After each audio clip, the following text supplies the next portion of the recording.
Greetings and welcome, everyone. It's All You Can Geek Gamecast, episode 426. I'm one of your hosts, Jim Gass, joined by Corey Fonsad. Hey. And Tony Korkanakis. Yo. Welcome, guys. Welcome, listeners. Welcome, viewers, to 426 of the Gamecast. This is our happy holiday, Christmas, New Year, Kwanzaa. I don't even know. Whatever's out there. Whatever you celebrate, happy holidays. It's our special last Gamecast of the year. We just realized as we were doing the movie cast, we realized that's it. Yeah, we're not going to have one next week.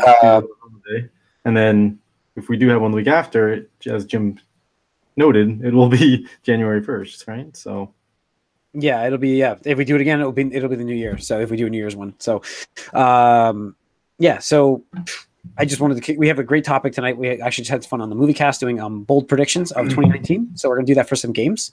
That's coming up. But first, let's get into what we've been up to, guys. I'll kick us off because I wasn't here last week. I did finish Red Dead Redemption 2. I finished that last week.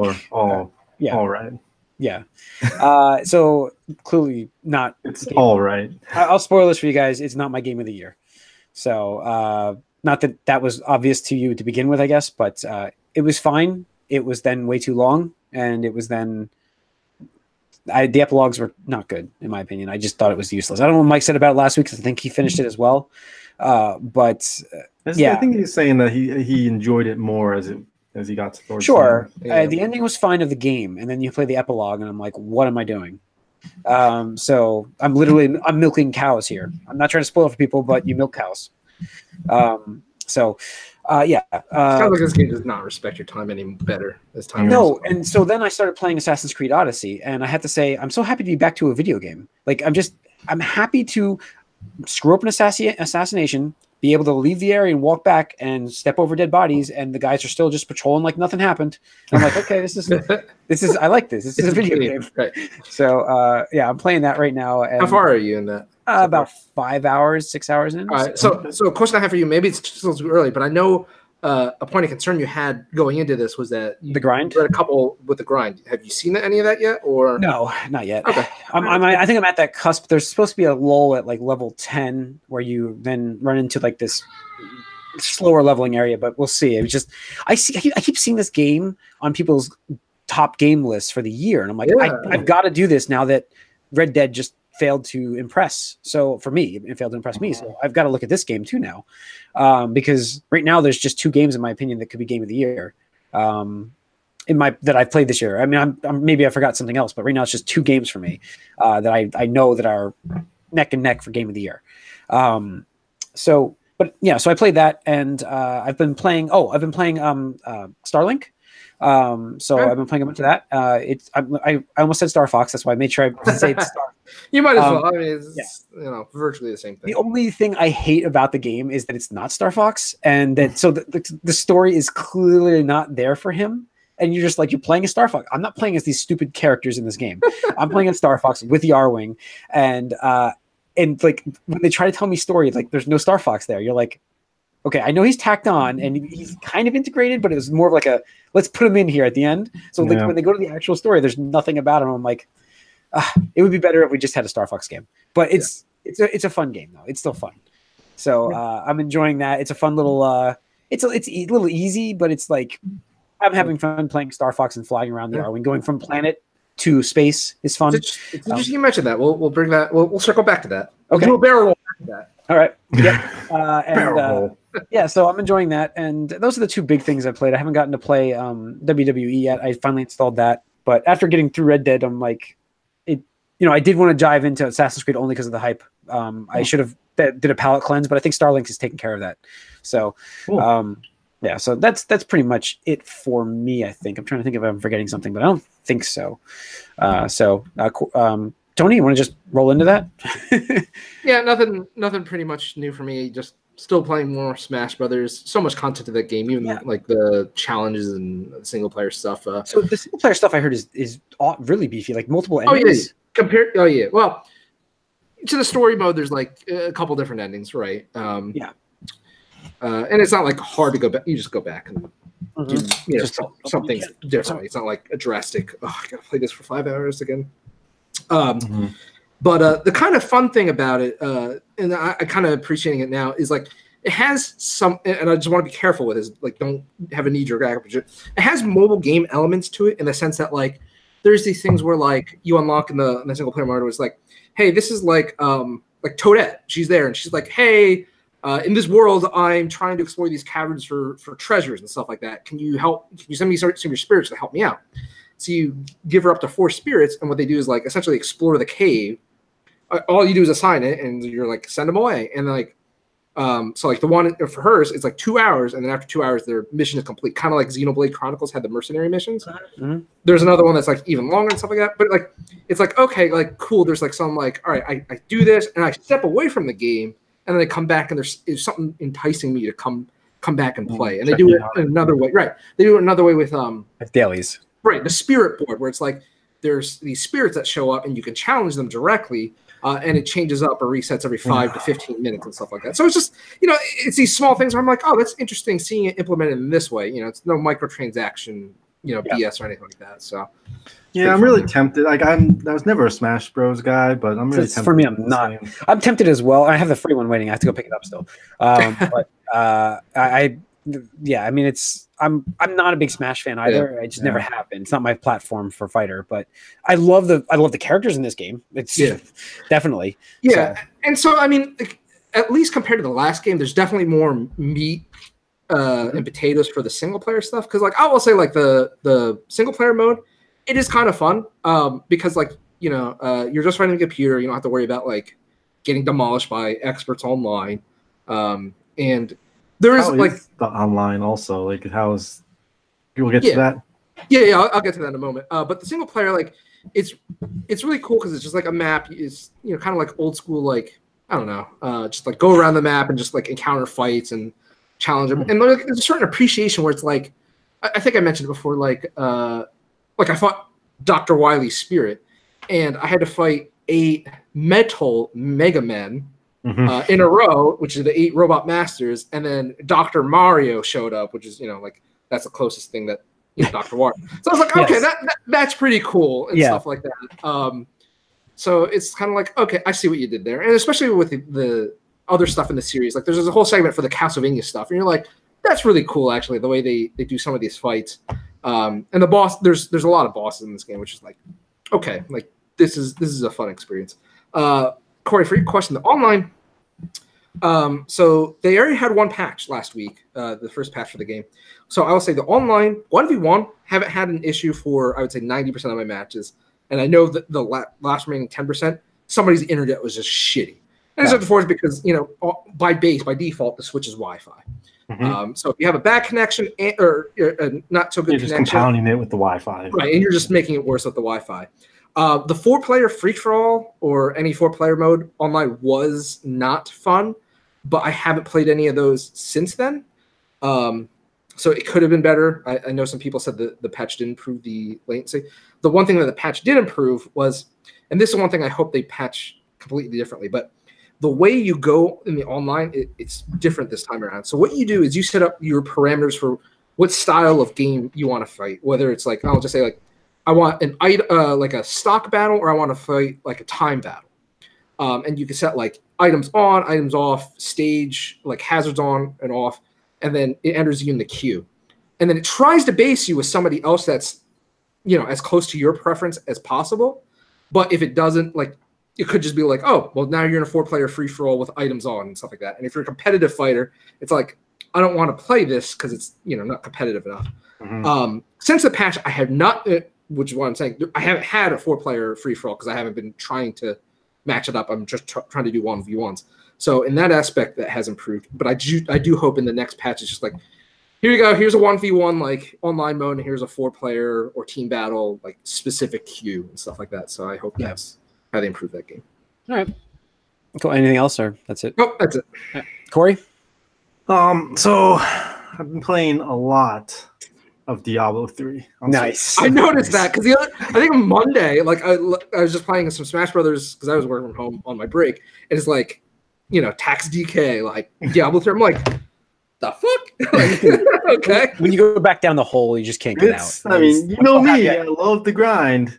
Yeah, And you love the loot, man. You love that loot. yeah, no, I mean, looter, shooter, looter, RPG, looter. It's my thing. So it's pulled me in, and like the seasonal thing is neat. Like I didn't really do that. I don't think I remember it being a thing really when we were playing it back on 360 and PS4 and whatever. But they have seasons now where you have these goals to try to or task challenges. They added them right towards the end when we stopped playing. Yeah. I did a few of them in the beginning, and then I stopped playing the game. Like it was right at the end. Okay. Right, yeah. And so like it's the seasons. Like I started a seasonal character because I didn't realize I even did that. I was just kind of defaulted to that.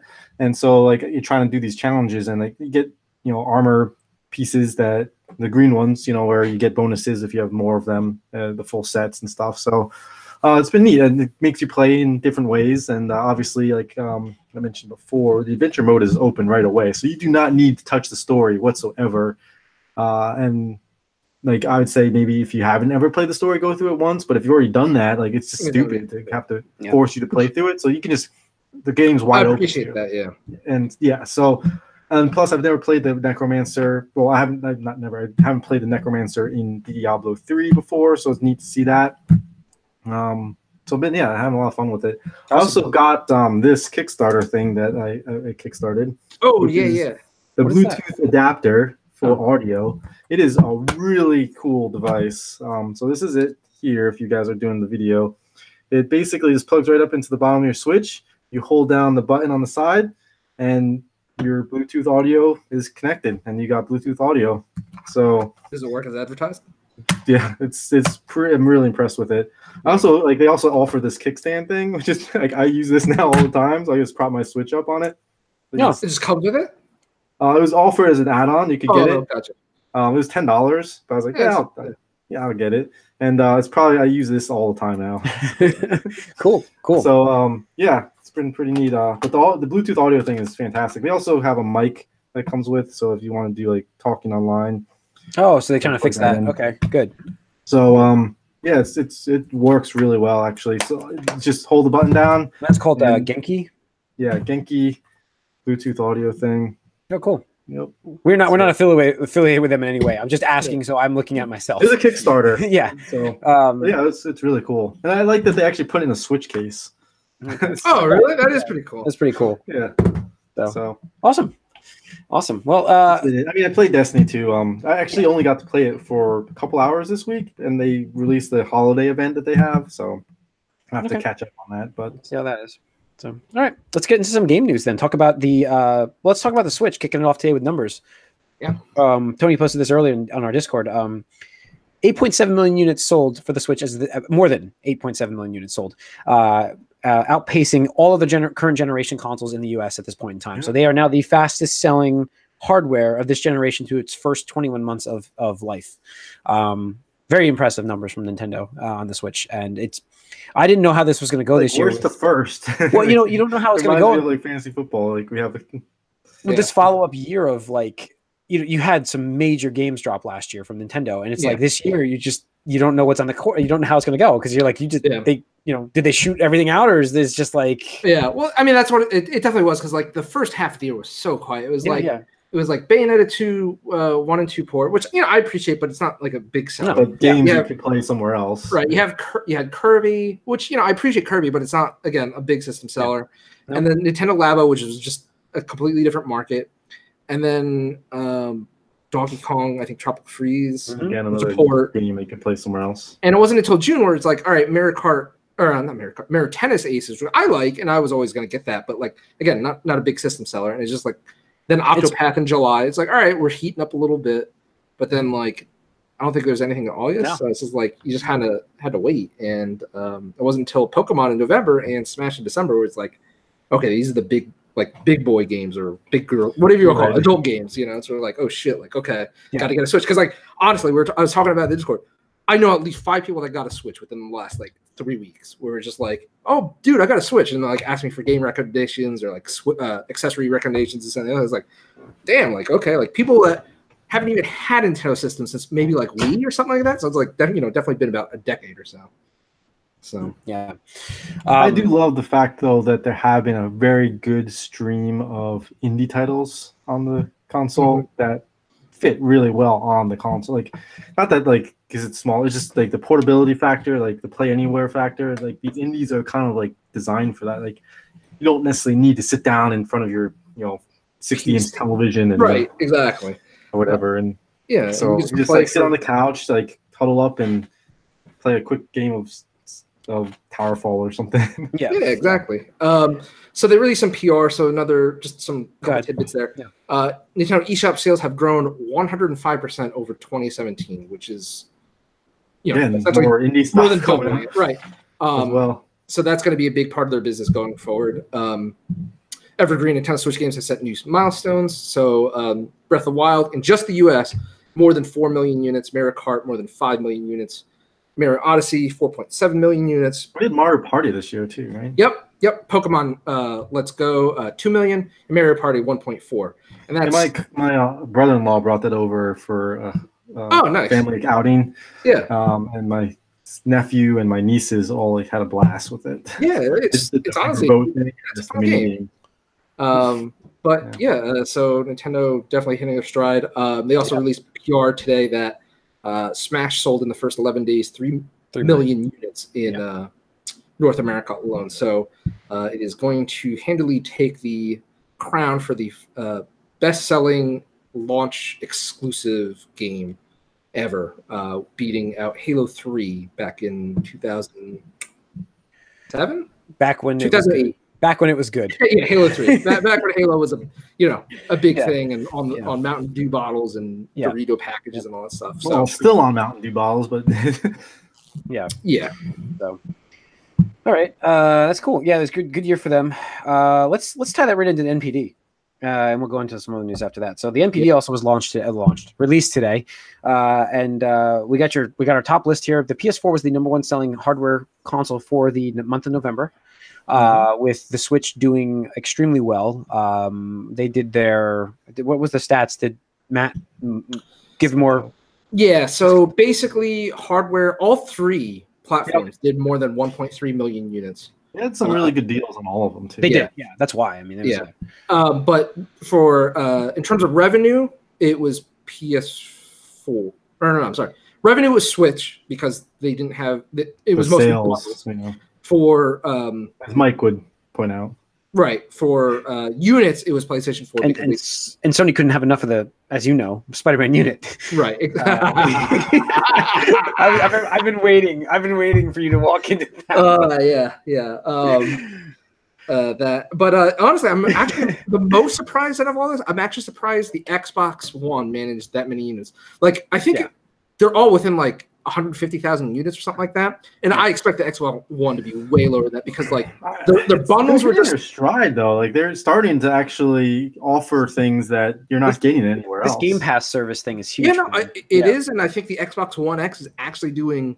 I think the Xbox One X did more work than the Xbox One S bundles did. Yeah, that's true. Like it was just so pathetic. Like it's like, oh, here's I definitely here's Minecraft. Like say like this is the most powerful console ever, and exactly. And like the 4K thing it is a gimmick right now because, but like they're so cheap the TVs where if you can say like you get why not, right? So it's like hey 4K gaming here. Yeah, so I mean they all had great months in hardware. Software wise, your top. Well, we'll do top 10. We'll go down. Yeah. So real quick, just before we get into the actual individual chart. So this is the best year for software for November since 2011. Really? I missed that. Okay. Totaled $1 billion in November 2018. $1 billion. Yeah. I'm sorry. So best year for software, not best month. The month is down by 15% compared to a year ago, but I think that's just because everything moved the fuck out of the way in November for Red Dead Redemption. Yeah. Well, Red Dead launched in October. Right. Well, end of October, though. End of October. So. Right. End of October, and like everything's scouted to either be like before it or, whatever. RDR2, best-selling game of the month. Oh, yeah. #1. There's a lot of games that don't include digital on here. Yeah. So, RDR2, we have Call of Duty Black Ops 4, Battlefield 5. They had a great deal on that, too. Did they? I mean, Fallout 76 is on this list, but they all don't include PC digital, right? Mm-hmm. And then you have Pokemon. But this also like this is by revenue too, right? Not by units. This is by This is revenue. by revenue. Both Pokemons are on there right after that, so that's 6 and 7. NBA 2K19. There's your standards. Madden NFL. Spyro number 9. Yep. Spyro number 9. That's a shocker. FIFA 19. Nostalgia factor, man. Can't discount that. Spider-Man came in at 13. God of War still made the list in the top 20. Nice. Forza managed to still be in the top 20. There's not much against it at this point. Nope. I skipped over. I don't even know. It's blurry and it's so weird. I can't read it for some reason. So I just Mario Kart 8's on there for number 14. That's still selling like crazy every month. That's like the new Grand Theft Auto. The new Grand Theft Auto is Mario Kart 8. Still like the Odyssey's one they advertise the most in like the kiosks and stuff. Yeah, that was a good month for games. Yeah. We good on MPD? Want to go into this Blizzard news? Yeah. The esports. Why is my camera foggy? You've been doing that all night. Yeah, sorry. Every time you look down, like it doesn't know what to do with your head or something. I'm gonna move my news phone, then point it up here. That way, I don't have to look down. How's that? There you go. So it's just gonna fall at some point. Overwatch developer, the Blizzard. Sorry, I'm reading the headline. Blizzard acts as Heroes of the Development esports team. They actually axed a lot of the development on Heroes of the Storm. Did this happen last week on the news, or did you guys? Was this after? I think it was right after the podcast. Yeah, that's why I put it on here because I don't think we talked about it then, and I think that this needs to be mentioned. Like they've been now also as you posted on here, Tony, in this on news is they've been told to ship more games because they spend way too much time on their games in development. They go too large a scale, is what we're saying, and now they're being told to shrink the size of their scaling of games to ship more. So this is all kind of it kind of makes me wonder what's going on with Diablo 4. Is that right? I mean, yeah. So I mean, it depends on what I want to. So briefly, did you read that article by Schreier yet? Did I read it? No, I did not yet. Sorry. You really need to. I know.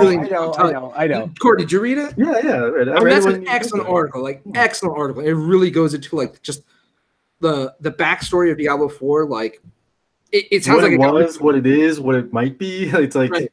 Like. Just some one little tidbit, like they almost went for a Dark Souls type experience for Diablo. Third person, like single player type of really crazy. Yeah, like tough as shit kind of thing. It's like wow. It's like I mean I appreciate those games, but not Diablo. Like, no, and then they kind of turned it into something else, but then like it just they was like canned it. So now it's like completely something else. It's like it's amazing how like a game can be almost done, and then you're like, well, actually, we'll just scrap the entire thing and just make it something. Like, so I think it's just indecisiveness more than their games take so long to come out because they decide to. It's like indecisive about what they want to go with it direction-wise. Not necessarily indecisiveness, but I think it's also partially game direction. But also, so I don't think it's dope and stuff like so that. I get what you're coming at, Jim. I don't think indecisiveness is the right word. I think they're perfectionists, and I think it's like they make a decision, like, "Hey, we want this because we think this is going to be really cool." But then when they, because they have to build the game, they don't know how it plays until they actually can play it. So they're like, oh, we want Dark Souls Diablo. And then they build it and this takes months, if not years. Sure. Years, yeah. And then they play it and they're like, you know what? It's all right. But should it be a Diablo title? Is it going to be, everything? I mean, just remember like StarCraft Nova back on the Ghost. Right, StarCraft Ghost. Yeah, I'm sorry, not Nova. Like that was in development for years. They hyped it up at multiple E3s back when E3 was huge. Yeah, magazine covers and everything. Yeah, exactly. They're just like, nope, dead. I'm just like what? They spent millions of dollars on Titan. I mean, remember Titan? Yeah, Titan. That's right, Titan. Yeah. So I mean, you might be right about that. It's just like, I mean, they're redirecting their efforts now to get their games done sooner. So they're getting rid of Heroes of the Storm is going to be kind of taking the fall for this. It's going to be sunsetted, unfortunately, because and I said this. I think. Back when the game even launched, like I tried it out because I love Blizzard properties. Like we tried it out for certain. Yeah, I remember that. Yeah, we tried it out for the skin, and I mean, it's fun. It's all right, but it's not like fun. Like can't wait to play another game. It's not addicting. It's like for me, it was more like I just need to get through these 5 games so I can get my skin. And so this is more of what you just said, Tony. Like this might be also another aspect of Blizzard where they're like, it's fun, but is it great? And they're perfectionists where they're like, let's just. I appreciate what they were doing too because they were trying to make the MOBA for non-MOBA people, but it's just not work. Doesn't work in that game. Right. Yeah, and then maybe what they saw too, maybe the writing's on the wall for that, where they can just let's axe this and let's cut our losses at this point. And, well, right, and so it's all all connected. It's all connected. Yes. Here's the Storm. Like, again, we don't have hard concrete numbers, but just from what all the rumors and insiders have been saying and whispers and whatnot, it's just the revenue there isn't for Heroes of the Storm. Like, they're not making their money back. It's a significant resource hog in terms of like developers and stuff like that. They have a product, Diablo 4, that they want to push out, that they need to get out there, that will sell, millions and millions of units. If, that's barring any type of microtransaction or games as a service, whatever you want to call it. Yeah. So it's like, why would you have let's just say 100 developers that are making Here's the Storm that's barely, bringing them Blizzard-like profits, or you can take those 100 people and be like, hey, go help with Diablo. Yeah. Go help with Diablo. It makes sense. It makes sense. It's a good business decision, and it gets the game that we all want in our hands as long as it's an actual game we all want. Yeah. Now that I hear about this Dark Souls thing, I don't know. Right. They're just like Corey was saying, like, it was a MOBA designed for non-MOBA players. But here's the thing. People who love MOBAs love their MOBA. It's either League of Legends or Dota 2. That's it. Like, there's a couple other ones like Paladins, I guess, or whatever. Right. Yeah. Which are fine. But, like, again, those companies are probably fine without the Blizzard-like profits. Sure. With Blizzard, it's like, we need to make fucking mega bucks. And you're not getting that audience. You're not, like, the people who play League or Dota are, like, super hardcore competitive types. You can't do that in Here's the Storm. It's just not that type of game. It's just not designed to be uber competitive like that. So, yeah, it's just like, I understand what they did. I think it sucks for the people that do like the game. Friend Bill, who's on the podcast before, he loves that game. But yeah, it's going to be sunset, and that sucks. But they're too late to the party. I don't know if you guys remember, like, in the height of our PAX East thing visits. I mean, there was a MOBA for everything, like 5 years ago. Like, there was that Warner Brothers DC Universe MOBA. Remember that? We're just like, okay, sure. Honestly, this is what I was expecting with Battle Royale games, and we didn't get it. We are in a lesser degree. It's not so. They're not getting this specific game for it. They're getting add-on modes. That's what we're getting. Right, exactly. Yeah. So, all right. I think, I don't know. The writing's, I mean, like I said, I wanted to get Diablo out there faster, so I'm for this, but I feel bad for those that like that game. So I feel bad for those guys, but all right. Let's get into our topic, which is the predictions of bold predictions of 2019. So I got some doozies on here. Some of these I may not believe myself. So I did them. I'm like, this could happen. Let me get my list open here. So I'm going to kick us off here with the first one. This one I actually think will happen. I think this is going to happen. Nintendo announces a new Zelda game, and it will be out next year. Like Four Swords type of shit? I think like a Majora's Mask type of thing. Like a remake? No, like a brand new game.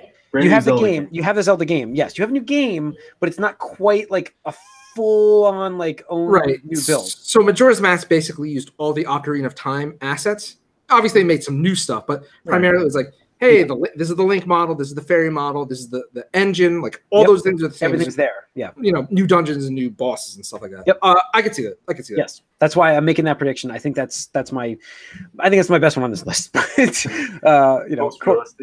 Corey, give me one from you. Bold prediction. Anthem is going to be successful. Oof. Bold. That is bold, sir. I don't know. I was going to put that on this list like that too, but it's funny because when you hear the other ones I put on this list, you're like, really? You wouldn't put Anthem on that? No, I guess it could be, but I mean, they're throwing so much money at it. You don't think they're going to screw it up? No, I mean, that's why it's a bold prediction. Like, it's being set up to fail essentially. Yeah. And we've seen what the other products have been from BioWare, and it's like, your track record hasn't been good. Their track record eggs in this one basket. Yeah. It really needs to be good. And I'm hoping it succeeds for them, but I don't know. I don't necessarily believe it, but if we're doing a bold prediction, that's bold. Starting off with starting off with a bang. Tony, give me one here. Give us one. Maybe not. I'm building up, so I'll start off with my not so bold predictions first. But I don't think Last of Us 2 is hitting 2019. Oh my God, you stole my next one. That is my next prediction. I agree with you. I haven't. I just now will be early 2020. That's very believable. Like, I don't see. Yeah. I have it listed as early 2020 in my mind. Yeah, I think that's what it is, and I think it's going to pull the Breath of the Wild card, where it's going to be like, hey, last gen, you get your PS4 version, is also going to be like an enhanced or PS5 version. Because honestly, especially after today's NPD news with the Switch selling so well, I actually think that encouraged Sony to do a spring 2020 launch for PlayStation 5. No. Oh, okay. Wait. Did I just steal another one? No. We're close on something else though. That was close on another prediction of mine. But okay, Corey, give us a prediction here. No, I just my next one was going to be The Last of Us getting moved. Okay. He almost went into another one of mine, but he didn't quite get there. So. Okay. So I mean, this is not really a bold prediction, but what the fuck is the game called? Oh, Days Gone. Days Gone. Yeah. Days Gone is going to be a colossal flop. No. Okay. Yeah. But like again, it's not really that bold. It's just their track record has been very good. But I don't know. Just the game is. I think it will be. It's just so uninteresting. Yeah, getting, and I know Sony gets a bump in their reviews, but I see it getting in the 60s. And I guess that's colossal for them. That would be a flop. Yeah. Real quick, just because I remember Mike said something about it. Corey, for your Anthem thing, Mike is predicting that it's going to flop. That was his own prediction. So Mike's opposite of the opposite. And I'm with the flop side, so we'll see how it pans out. All right. Tony, what do you got? Oh, you gave 2? Or no, I meant 2 for 2 in terms of like. Oh, okay. So give us another prediction. Again, that's what we're building up, but we're going to see some form of Switch revision. I actually predicted it was. Hey, dude, you gotta go first, man. You gotta go first. Why are you talking? I don't even think you had this down. I think you're just waiting for me to say something. You're like, I have that, I swear. No, I have the list. I have it on our pot. You can go to our drive and see it on our account. But no, I had actually predicted it was going to be at the 18-month mark, so just in time for this past holiday season. But it didn't come to fruition just because, as we saw, they had their plan that they're like, we're gonna just put out little stickers on the dock and like exactly stickers on the dock.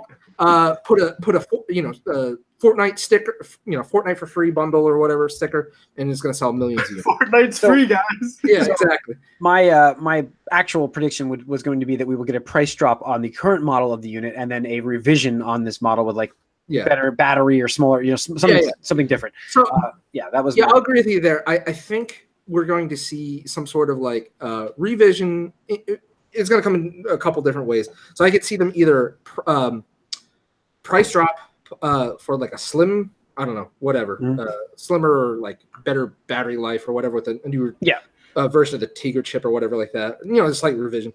But I definitely we're going to see like a price drop to like $250 for the base or entry level Switch model, and then I do think we're going to see like a $350 like I don't know stronger version.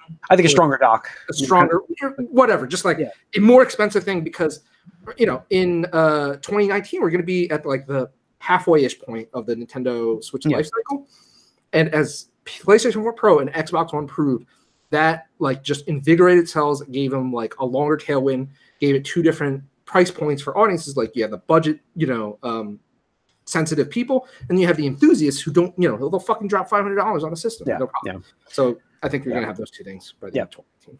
All right, Corey, give us a. I'll keep it in the Nintendo family, but also kind of pulling in Microsoft a little bit. I think I know where you go with this one. I don't know if you do. Master Chief is going to be in Smash Brothers. All right. I think it could happen. All right. Interesting. So I'll follow up with that. So I do think we are going to see a Microsoft-owned character in Smash Brothers, but I think it's going to be Banjo-Kazooie. And here's why. Yeah, he makes more sense. They're just cartoony and rare Nintendo. This is the way I feel out. So it's like kind of like a 2-for-1 prediction here. But I believe Microsoft and Nintendo are working out whatever legality bullshit issues they have to with licensing and whatnot. But we're going to see Banjo-Kazooie and Smash Brothers, the DLC pack. And however they're getting out of it, but they're also going to license out the rare games for the N64 Classic. I think so too.